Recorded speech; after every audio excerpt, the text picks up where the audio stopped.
Hi, everybody. As you go to write your first reflection and you try to process this idea of standpoint or the metaphor of looking through the frame of your own experience at a landscape, I wanted to share some ideas about that pertain to my own life.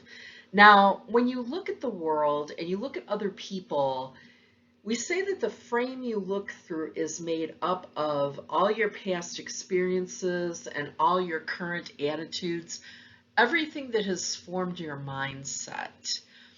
And one word for that is standpoint. And in the book, I share this metaphor of standing in a landscape looking around, and you might see mountains in the foreground, but the person who's a mile away over there might see a river in the foreground instead. That's a metaphor. But what we're really talking about is how have certain life experiences shaped the way you view other people and the way you relate to and communicate with others. And I'll give you a personal example. For myself, it was an illness. Back in 2006, 2007, I became very ill with stomach pain. I went into emergency. I figured they would just give me something for an upset stomach and send me home, but they ran all kinds of tests and they said, "No, we're admitting you." I said, "No, I can't be in the hospital." It was in the middle of a semester. I was teaching. So no, no, no, this can't be. But you can't always control these things. So they admitted me to the hospital, ran all kinds of tests, and determined that I had a tumor on my pancreas. Now, if you know anything about pancreatic cancer, you know how serious it can be. They biopsied the tumor. Thankfully, it was benign. It was pretty nerve-wracking waiting for those results to come back. But even though it was benign, it still needed to be surgically removed. So I was scheduled for surgery. They um, took out the tumor. I have an incision that goes basically from my sternum to my belly button. They had to open up my entire core. Um, so when I got out of surgery, I don't know if you are familiar with what the core strength of your body does, but I couldn't sit up, I couldn't walk, I couldn't do anything until it started to heal. When it started to heal, an infection set in. Oh boy. So I was in the hospital for about 5 weeks. I was in intensive care for some of that time. And the rest of the world went on without me, right? I mean, I had friends and family visiting and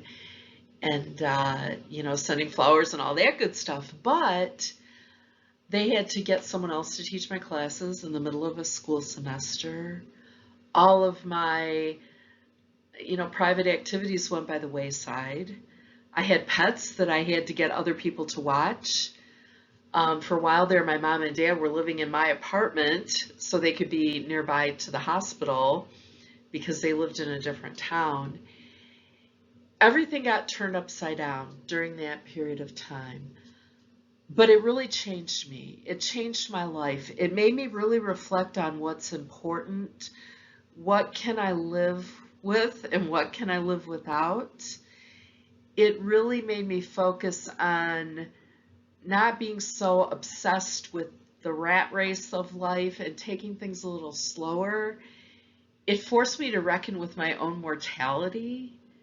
It forced me to reckon with the ideas of pain and relief of pain. It was a profound experience for me. And that experience is now part of that frame through which I view the world. So it's made me, I think, a lot more compassionate. It's changed my attitude about what health and wellness look like and what we need to do to preserve our own health and wellness.